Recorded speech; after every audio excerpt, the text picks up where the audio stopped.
And that's why right now this little rascal right here is at the top of my list as far as cherry tomatoes go. What's up, Lazy Dog fam? Hope everybody out there is having a wonderful day. Today on the homestead, we got to get our sweet potato plot ready. We've got our sweet potato slips. They came in the mail a couple days ago. I want to show you those. We're going to get our plot ready behind us here. We've also got some giant marigolds. We need to figure out some type of support system for those before they start putting on big blooms. And then we're going to check on our thornless blackberries back here and see if we've got enough to make a cobbler.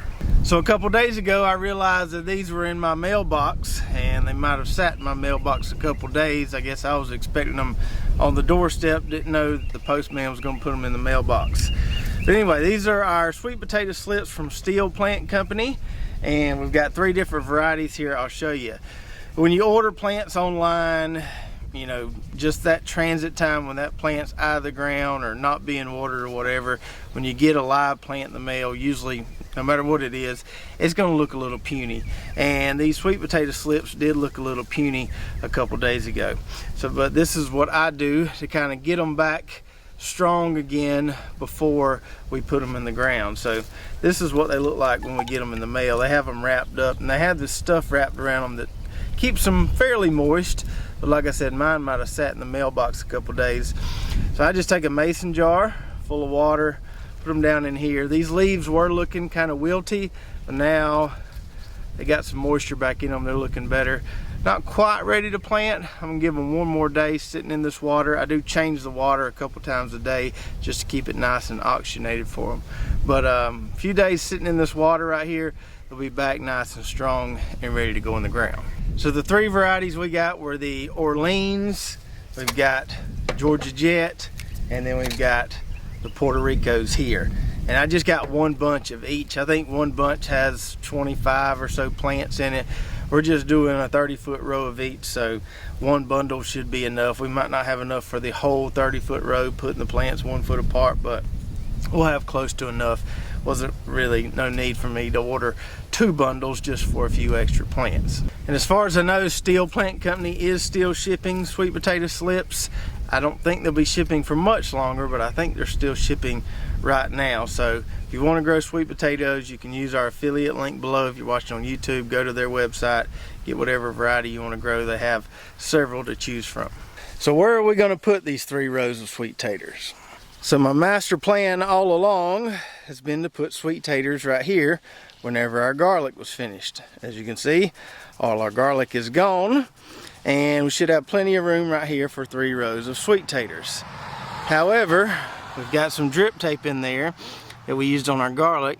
We're not going to use drip tape on sweet taters, so we need to get that out of there. We've also got all this straw in here. We want to heal our sweet taters with soil. That straw would kind of impede that, so we need to get the straw out of here as well. So let's get this tape pulled up, which we'll save for another application in any of our other plots out here in the dream garden. And then we're going to rake up that straw, put it in the back of the buggy, and we'll find somewhere good to put it.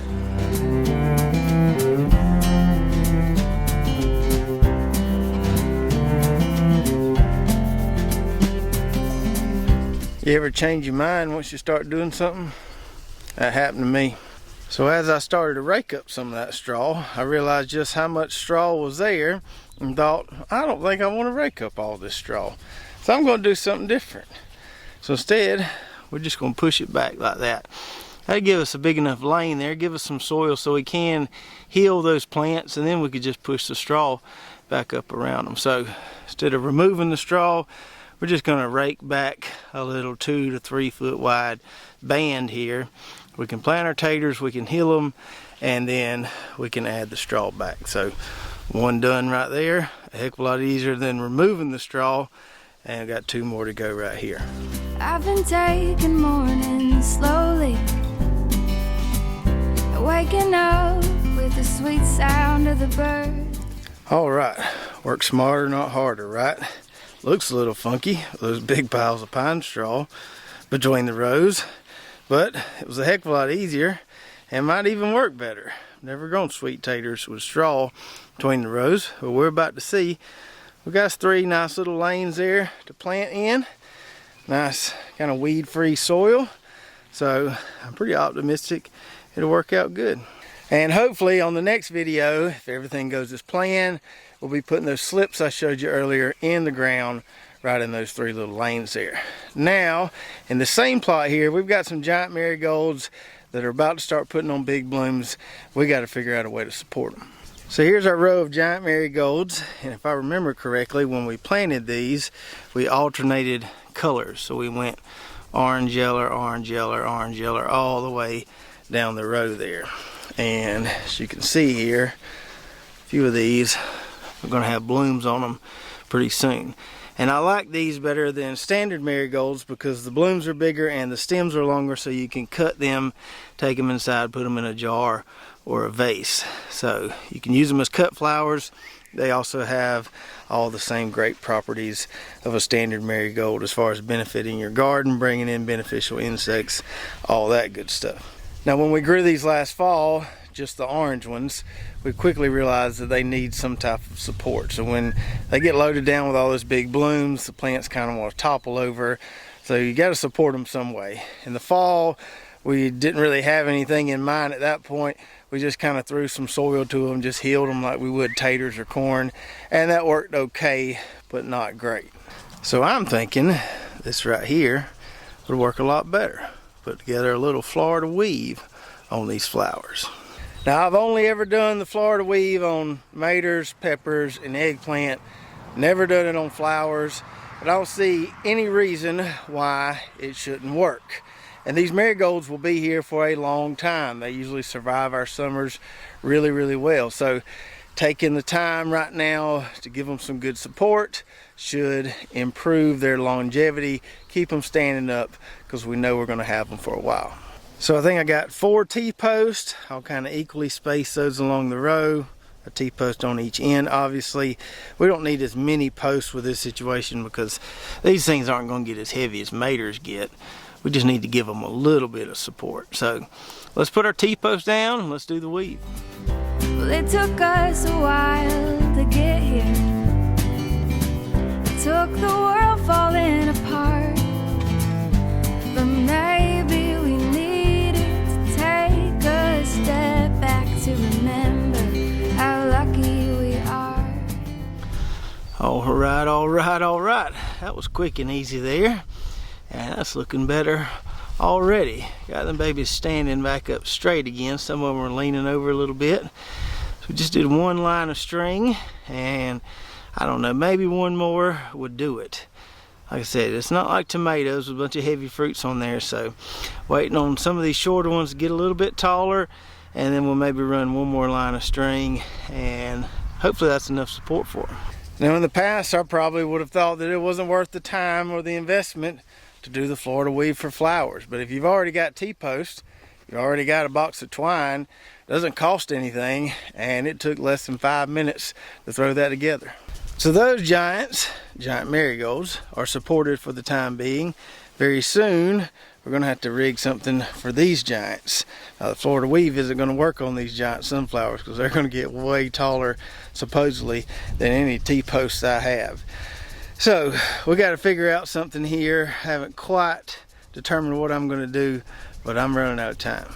And speaking of giants, got our giant pumpkins here right behind those flowers. And even though we got a good bit of rain a couple days ago, you can see there I've got the water running on these now. These rascals are thirsty. They started looking wilty earlier today. I said, well, I better get some water on them. I don't want to explode them, but I definitely want the plants to stay looking nice and upright and healthy. So we're pumping the water to them. If those leaves tell me they need some water, I'll give them some water. And these fruits are just growing like crazy. I would say at least a couple pounds a day. All right, so now that the work is done, it's time for the fun part. A little harvesting and a little snacking. Now before I show you my blackberry patch, I want to go ahead and warn you, it looks like a 4-letter word. Last year, right around the time where I need to be kind of cutting them back, putting more straw around them, kind of tending to my blackberries, I broke my back. So I was out of commission for a while, never really got to tend to them. They just grew out of control, kept growing out of control, never got around to them, and now they're ready to pick.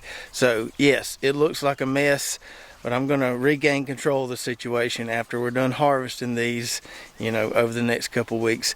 We'll get it back looking good, but right now it looks rough. So here's our little stretch of thornless blackberries. This is the Arkansas Prime Freedom variety. This little stretch here is probably about 50 foot long, and as you can see, we got a mess in here. We got some crabgrass, we got some pokeweed, we got a volunteer pecan tree right there. Not sure how that got here. We got a mess, but we also have got some fruits that are getting ripe in there. I've already been snacking on some of these. Been trying to let enough get ripe so maybe Miss Brooklyn can make us a blackberry cobbler. So let me grab me a little container. We'll go through here and we'll see how many of these delicious little treats we can get. Well, I was hoping to film a little Tupperware container here, but I kept eating them as I was picking them, so I put it in my harvest. But I think that's enough there for Miss Brooklyn to make a little small version of her blackberry cobbler or pie or crumble. I can't remember what she calls it, but it is mighty fine. I do got to run up to the dollar store, get me a little canister of Niller ice cream, because when this cobbler comes right out of the oven, you got to dip it out hot, put it in a bowl, put a few scoops of that Niller ice cream on top, and shut your mouth. It's good. Now, I really like these thornless blackberries because it's easy for the kids, their friends, everybody to come out here and pick them. They're never going to be as sweet as the wild ones. See those pine trees right there? There's buku-doodles of wild blackberries in there, or there will be in another week or so. Those little ones, those wild ones, they are sweeter, but they are a booger to pick. These aren't too far off from the wild ones. They're good enough for me and a lot easier to pick. Now, we used to have another variety besides this Arkansas Prime Freedom on the back side of the property, and they were bigger than these, and they weren't as sweet as these. So I like this variety better than those real big ones we used to have. And there's a U-pick blackberry deal not a mile or two down the road from us, and they have the real big ones. I don't know what variety it is, but it does mature later than these. I rode by there earlier. They got bushes loaded down with them, but they're still red, and they don't open up their U-pick deal till a little later in the spring or summer. And these thornless blackberries are really easy to grow once you get them up and going. We got these from Ison's online several years ago, 3-4 years ago, I think. And once you get them up and going, you about can't kill them. You can run over them with the lawnmower and they'll come back. Ask me how I know. So you can grow blackberries without really doing anything to them. Now, there are things you can do to them to make them more productive. I was talking to a buddy in Texas, I think late last year.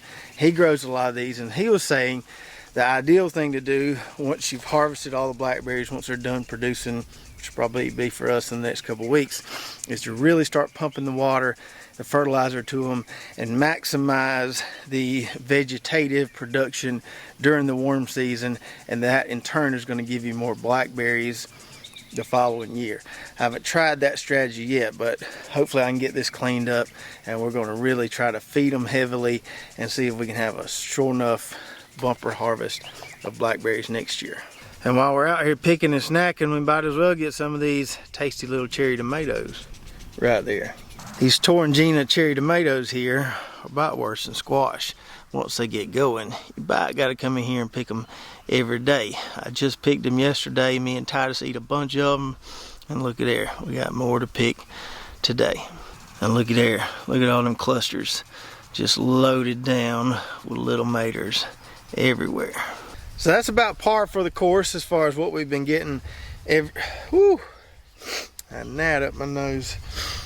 Anyway, it's about par for the course as far as what we've been getting about every day or every other day whenever we harvest these. Now, I've never grown this Toronjina variety before, and when we picked it out, all we knew was what Johnny's website told us about this particular variety. We knew it was similar to Sun Gold, but it supposedly had a few better traits than Sun Gold, so we figured we'd give it a try. So let me give you my initial impressions. The fruits themselves just as good as Sun Gold. Sun Gold is a great tasting tomato variety, and these are really, really tasty as well. Now, I do think the fruits on these are a little bit bigger than Sun Gold, not by much, but maybe just a hair. Now, a couple things that the product page for this particular variety told us was that it was more disease resistant and it was a more compact plant than Sun Gold. I can attest to the disease resistance. These are really nice plants and they're holding up really well even in this heat we've been having. So I think it's a tougher, hardier, more vigorous, whatever you want to call it, better plant than Sun Gold. Now, the whole compact part, that's some baloney, because these things are about to get out of control on me. So I don't think it's more compact, but it is a better variety, especially if you live, down here where we are, where it can be tough to grow tomatoes. Now, the other trait that was supposed to make this better than Sun Gold has to do with the cracking. If you've ever grown Sun Gold tomatoes before, you get a lot of rain, you go out there to pick them, and you got a bunch of them that have split open. It has happened to me before. These, I haven't seen the first one that's been cracked yet, and we have gotten, several days of good rain lately. Still no cracking, so a lot more crack resistant on these Toronjina ones than on Sun Gold. These seeds are more expensive than Sun Gold, so you're paying for the improvement, I guess is the best way to put it. But to me, at least so far, it's worth it. And that's why right now, this little rascal right here, this Toronjina cherry tomato, is at the top of my list as far as cherry tomatoes go. Now, something could come along next year, I could grow something else, and it can knock this one off the podium. But for right now, this one's at the very top. So I hope you enjoyed the video today. A little work, a little fun, a little snack. And let me know what your favorite cherry tomato variety is. A lot of people love Sun Gold, and I completely understand why. Sun Sugar is another popular one. There's a lot of good ones out there, but let me know which one is at the very top of your list. Don't forget to grab your sweet potato slips if you haven't already. There's a link below if you're watching on YouTube. Also, go check out our website, lazydogfarm.com, where we've got our garden blog, recipes, recommended products, hats, shirts, all kind of good stuff over there. If you did enjoy this video, make sure to subscribe, hit that notification button, like, and share, and we'll see you next time right here at Lazy Dog Farm. Oh, farewell. By the beauty of your life,